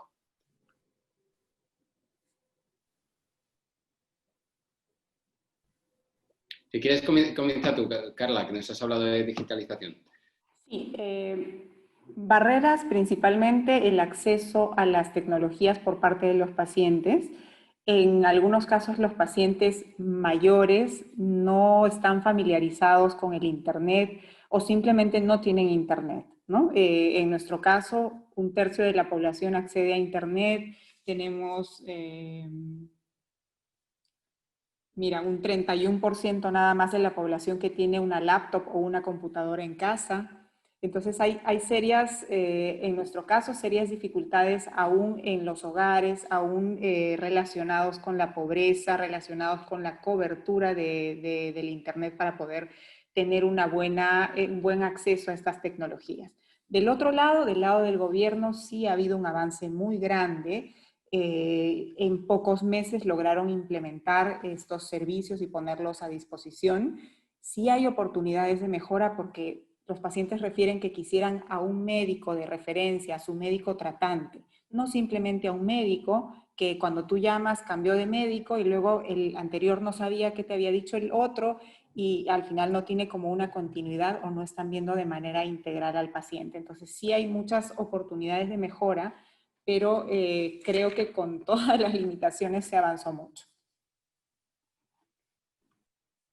Sí, yo también creo que las limitaciones están muy en relación, como estaba diciendo Carla, con las capacidades que tienen las personas, con el tema del uso de la digitalización.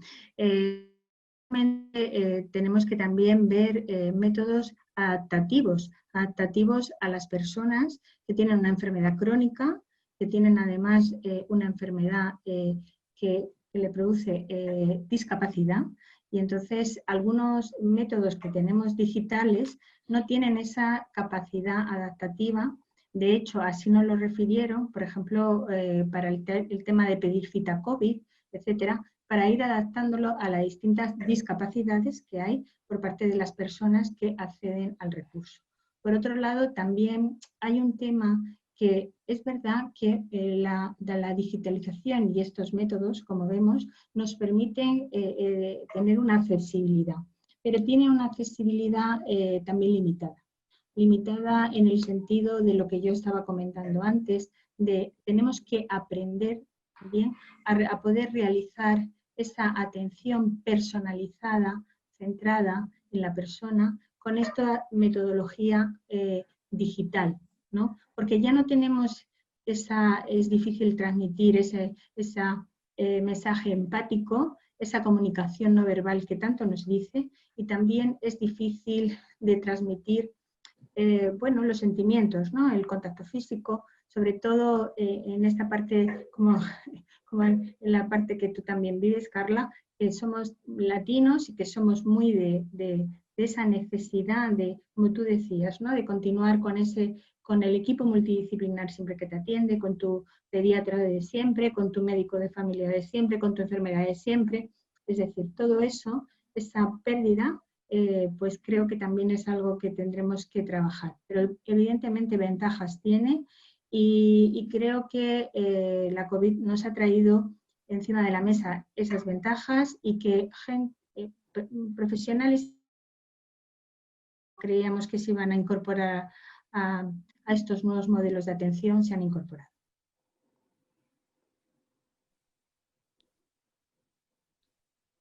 Bueno, pues muchísimas gracias a los tres ponentes y os voy a hacer un pequeño resumen rápidamente porque al final no he estado controlando el reloj y se me ha ido un poco la hora. La verdad es que han sido charlas tan interesantes que podíamos seguir aquí otra hora más. Nos dan las gracias, Inmaculada, por esa interesante ponencia y sobre todo la escucha al paciente tan imprescindible y tan humanizada, y además nos dan las gracias también y nos hablan sobre el tema de tener equipos multidisciplinares para tratar las enfermedades raras. Sobre todo lo estás leyendo además en el chat, te da las gracias por esa fuerza, ese coraje, esa ilusión y todo lo que has transmitido. Muchas gracias. Carla, igualmente muchísimas gracias por esa visión de la situación y cómo habéis logrado superar esas barreras que nos has contado, esas dificultades que tenéis en Perú. Y nada, muchísimas gracias a todos por las aportaciones y por supuesto a la audiencia que hemos tenido hoy, esas casi 500 personas que nos habéis acompañado. Muchísimas gracias porque hoy hemos podido reflexionar, hemos podido aprender un poco más de cómo mejorar la atención que prestamos a esas personas que conviven con enfermedades poco frecuentes. Tomamos buena nota de las propuestas, María, para extender las buenas prácticas con la colaboración siempre de los pacientes y que llegue un momento en que estas prácticas sean realmente lo cotidiano, porque todas estas acciones son las que trazan nuestro camino, que tiene que ser la excelencia y lo tenemos que recorrer juntos, los pacientes, los profesionales y los que nos ha tocado ahora en el lado de la gestión. Así que muchísimas gracias. Muchas gracias, Alberto, Carla, Inmaculada y María. Gracias por vuestra claridad en las exposiciones. Ha sido un placer compartir la importancia de la humanización en el ámbito de las enfermedades raras y felicitaros a todos por vuestra intervención. Y bueno, pues ya estamos llegando prácticamente al final de la jornada y voy a pasar la palabra a Miguel Ángel Ruiz, director de Genes, quien va a pasar a presentaros la exposición de las comunicaciones orales. Muchas gracias y continuamos. Bueno, pues muchas gracias, Juan.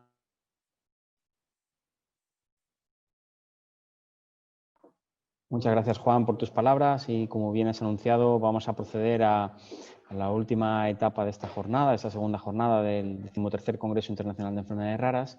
Y con permiso de la presidenta del Comité Científico, la doctora Ballesta, que mañana estará presente en la entrega de premios de todas las comunicaciones, pues simplemente anunciarles y recordarles también que tienen disponible en la página web www.degenes.es, en la sección del Congreso Internacional, los pósters que se han realizado en el Congreso, y a continuación vamos a ver dos comunicaciones orales que han sido seleccionadas por el propio comité científico para que en el espacio de tiempo que está establecido en el programa pues puedan adentrarnos un poquito en la luz de la temática que van a comentarnos, ¿no?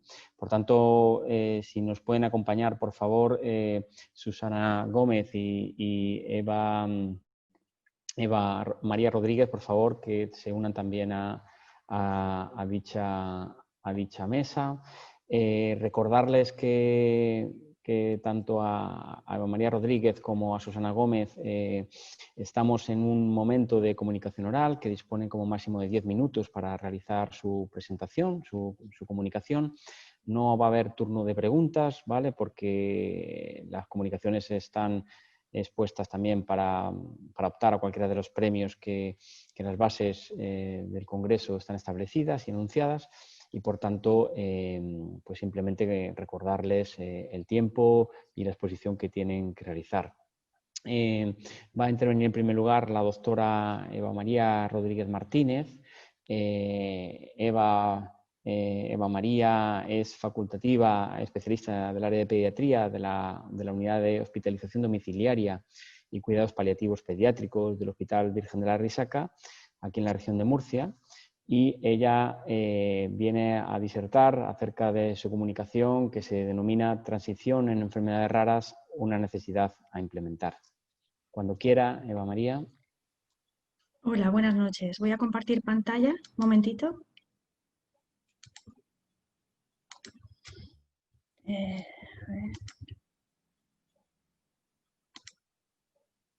Ahí está.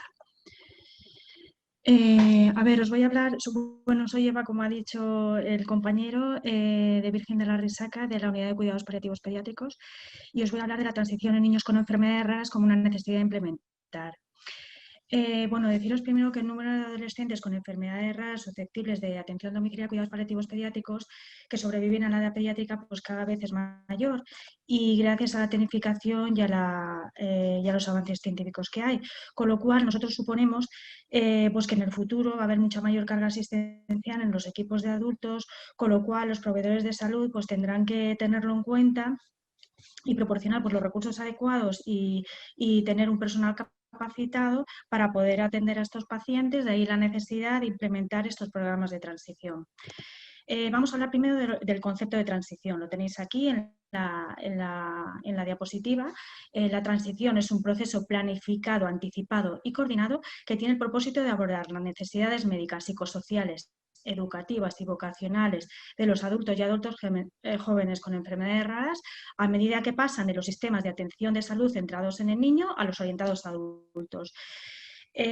Con respecto a la edad de entrada en este programa de transición, es verdad que la bibliografía está bastante clara y coincide bastante en la entrada, que suele ser entre los 14 y 16 años, puede ser un poquito antes o un poquito después, pero es verdad que la finalización de la transición, o sea, la transferencia final a los equipos de adultos, pues va a depender más de la capacitación de la familia y de los pacientes que de su edad cronológica. Ahora explicaremos un poquito más esto. Sabéis que padecer una enfermedad rara o tener un hijo o una hija con una enfermedad rara pues supone un impacto emocional tan intenso pues que no es superable si no se tiene un apoyo serio y sincero pues de los profesionales que acompañan a la familia.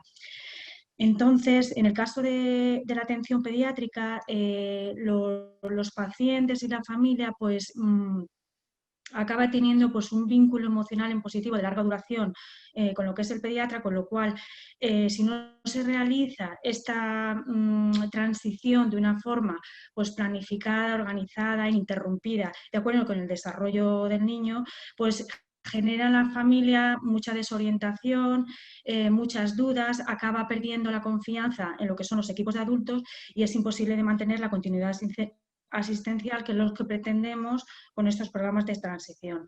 Con lo cual, realmente la consulta de transición pues, suele pues, quita este impacto negativo que tiene el paso a adultos, esta ruptura abrupta, y consigue mantener la calidad de vida que tenía la familia en la atención pediátrica a los equipos de adulto. Como la idea pues, es un desafío, es un reto también, sin embargo está demostrada que bien planificada pues optimizará las habilidades del autocuidado de la familia del paciente y disminuirá la mortalidad de la enfermedad y mejorará la calidad de vida y también aumentará la satisfacción del paciente en la atención. Para conseguirlo, bueno, teníamos la idea en la unidad de poder hacer un programa de transición.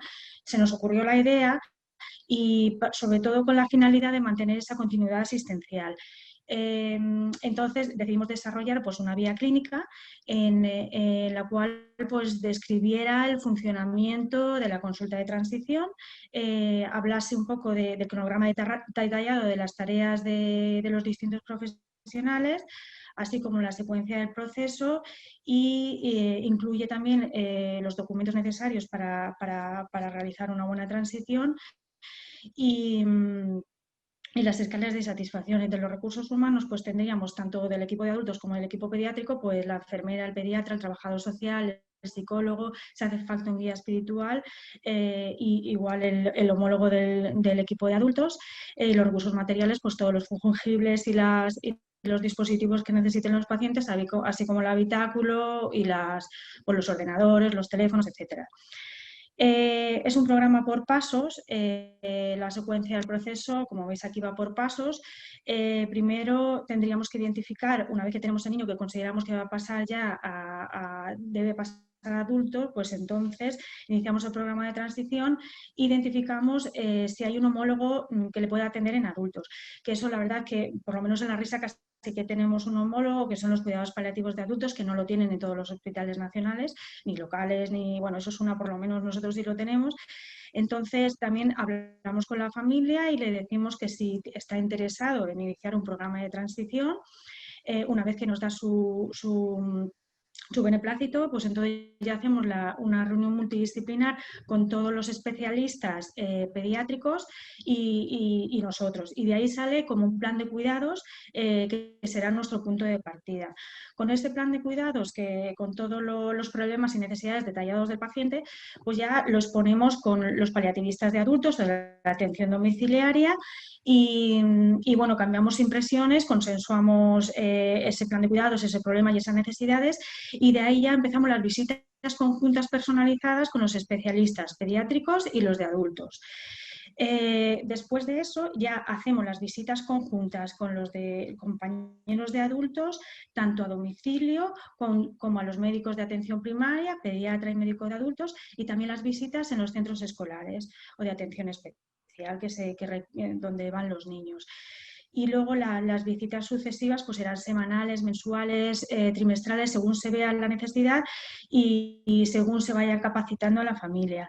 Una vez que veamos que la familia está capacitada y que ya hay una vinculación con los equipos de adultos y también están empoderados en el cuidado los equipos de adultos y la familia con ellos, entonces es cuando se decide ya realizar la transferencia, o sea que ya sean atendidos completamente por el equipo de adultos. En ese paquete de transferencia, digamos que iría el nuevo plan de cuidado, las metas y las acciones que están por hacer.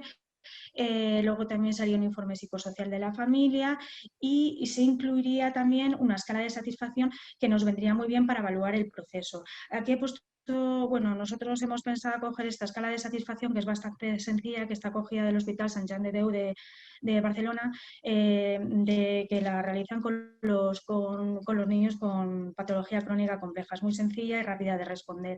Muy importante también para monitorizar el proceso es realizar pues cuestionarios de calidad de vida tanto antes, durante como después del proceso y monitorizar también los síntomas.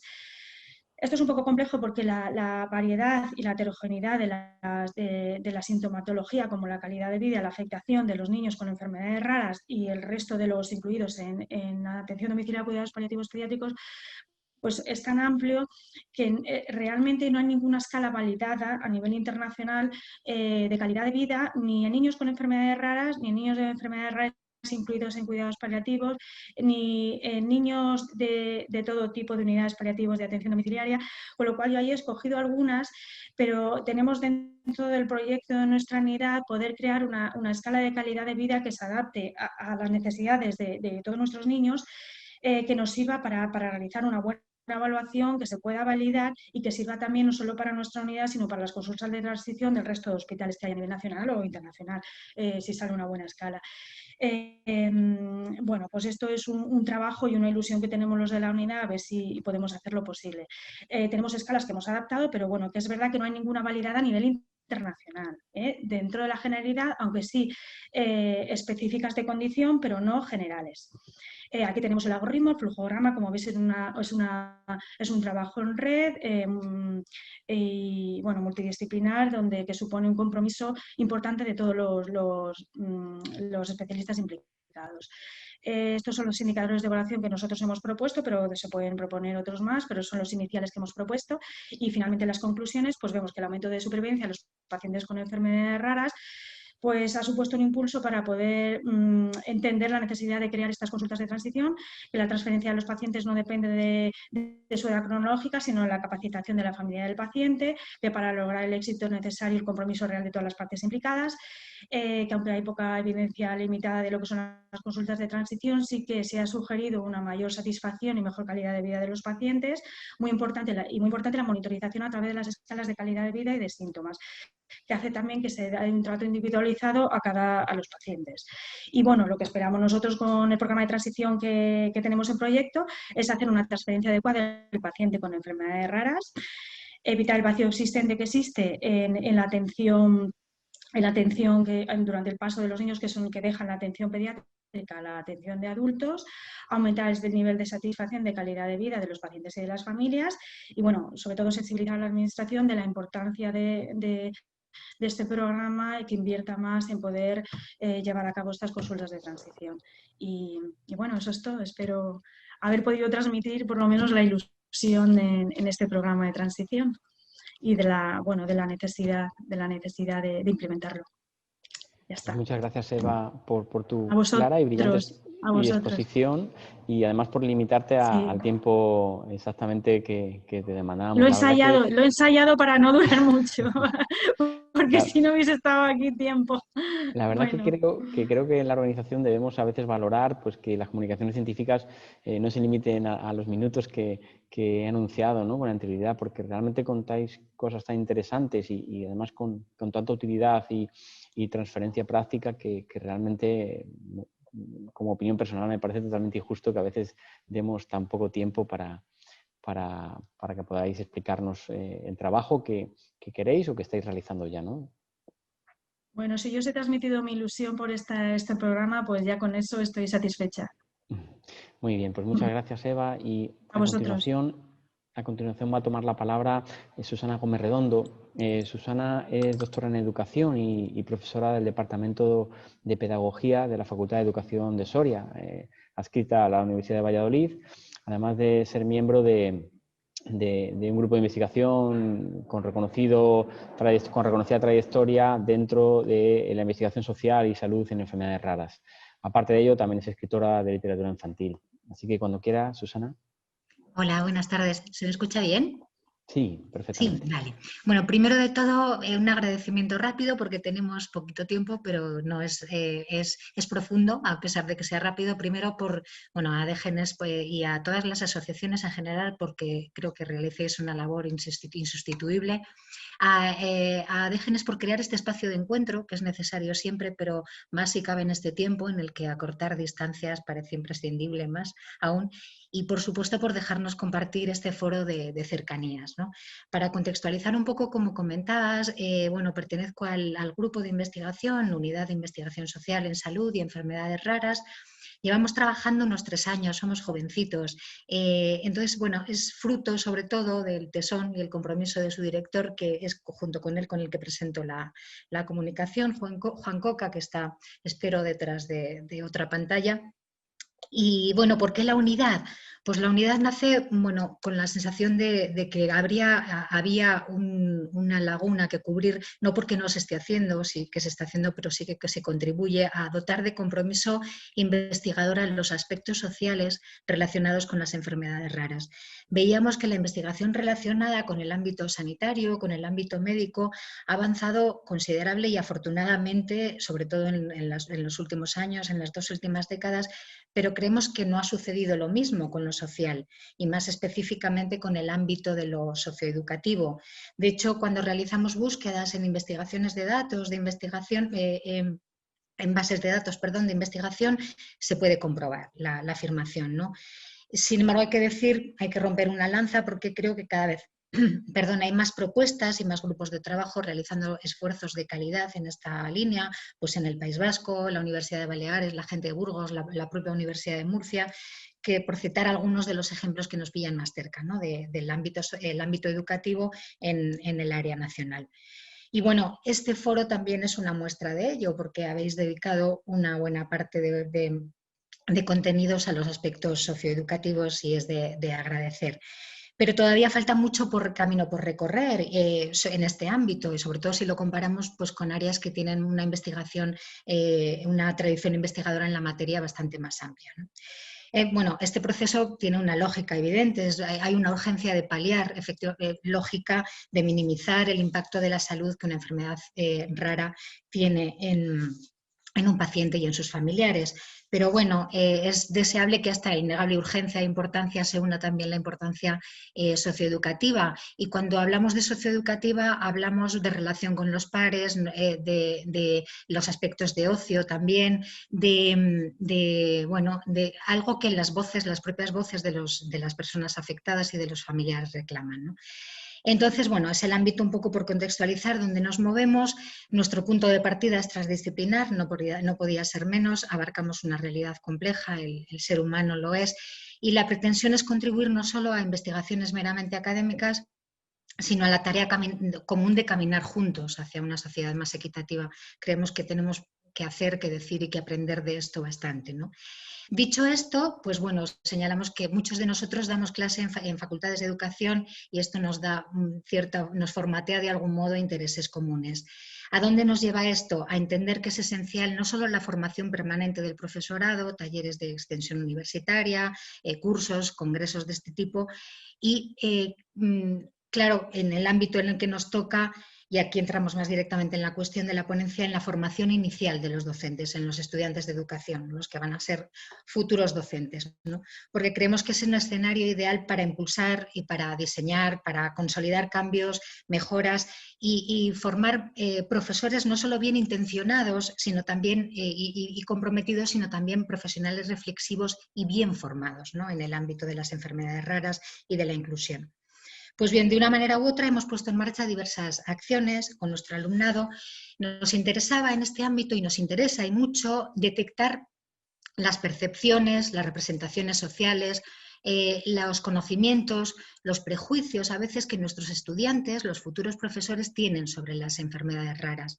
Porque está comprobado que esas creencias, esas percepciones, a veces de las que somos conscientes y otras de las que no lo somos tanto, que están latentes, ¿no?